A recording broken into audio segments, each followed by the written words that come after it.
আমাৰ বিহপুৰীয়া সমষ্টিত মই যিমান দিনৰ পৰা দেখিছোঁ 5-6জন কেণ্ডিডেট সদায় হয় আপুনি মানে কাকো বাধা দিব নোৱাৰে আৰু তেখেতটো ৰাজনৈতিকভাৱে এটা নিজৰ নিশ্চয় পৰ্যালোচনা আছে আৰু সেই পৰ্যালোচনাৰ মতে তেখেতে সিদ্ধান্ত লৈছে তাত মোক ক'বলগীয়া একো নাই।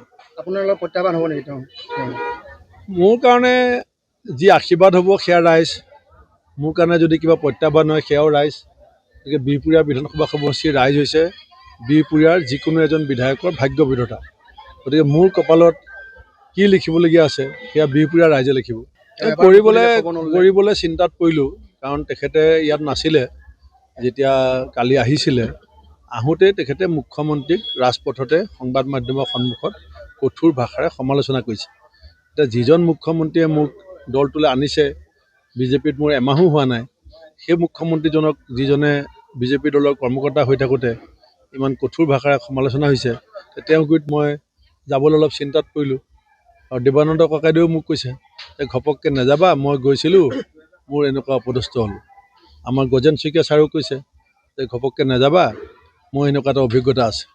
আমাৰ জামুগুৰি হাইস্কুলৰ এগৰাকী শিক্ষয়িত্ৰীও মোক কৈছে যে ছাৰ আপুনি ঘপককৈ নাযাব, অকণমান মানে সাৱধানে যাব। সেইকাৰণে চবেই মোক এনেকৈ কোৱাৰ কাৰণে মই ৰৈ দিলোঁ। আৰু তেখেত যেতিয়া গ'লেইগৈ, এতিয়া প্ৰতিদ্বন্দ্বিতা ফিল্ডত ৰঙানদী আমাৰ বিহপুৰীয়াবাসী ৰাইজে যি জাজমেণ্ট দিব সেইটো আমি শিৰ পাতি ল'ম। এইটো বিজেপিত যদি অচ্যুত শইকীয়া ডাঙৰীয়া আহে মই নিশ্চিতভাৱে বহুত ভাল পাম। আৰু অচ্যুত শইকীয়া আমাৰ অঞ্চলৰ এজন বহু দিনৰ পৰা ৰাজনীতি কৰি থকা ব্যক্তি।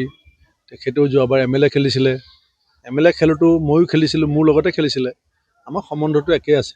মাজতে কেতিয়াবা খঙৰ ভমকত কিবা এটা কৈ পাইছে, মই আগতেই কৈছোঁ যে কথা ধৰি থাকিলে সম্বন্ধ ধৰিবলৈ টান, আৰু সম্বন্ধ ধৰি ৰাখিবলৈ হ'লে পুৰণা কথাবিলাক বাদ দিব লাগিব। এতিয়া অচ্যুত শইকীয়াই যদি বিজেপি দলত যোগদান কৰে মই নিশ্চিতভাৱে অত্যন্ত সুখী হ'ম। যোগাযোগ কৰিছে নেকি আপুনি? মই কৰা নাই, কিন্তু মোৰ এজন বন্ধু আপোনালোকৰ লগৰে সাংবাদিক, তেখেতে মোক কথাটো জনাইছিলে। মই তেখেতক কৈছিলোঁ যে অচ্যুত শইকীয়া ডাঙৰীয়া যদি বিচাৰে বোলে মই ঘৰলৈ যাব লাগে মই যাম, য'লৈ মাতে তালৈ যাম, জইন কৰিলে ভাল পাম। আপুনি বিচৰা বাতৰি পাব কেৱল নিউজ 18 এপত। নিউজ 18 এপ ডাউনলোড কৰিবলৈ স্কেন কৰক এই QR কোড। গুগল প্লে ষ্টৰতো পাব এই নিউজ 18 এপ।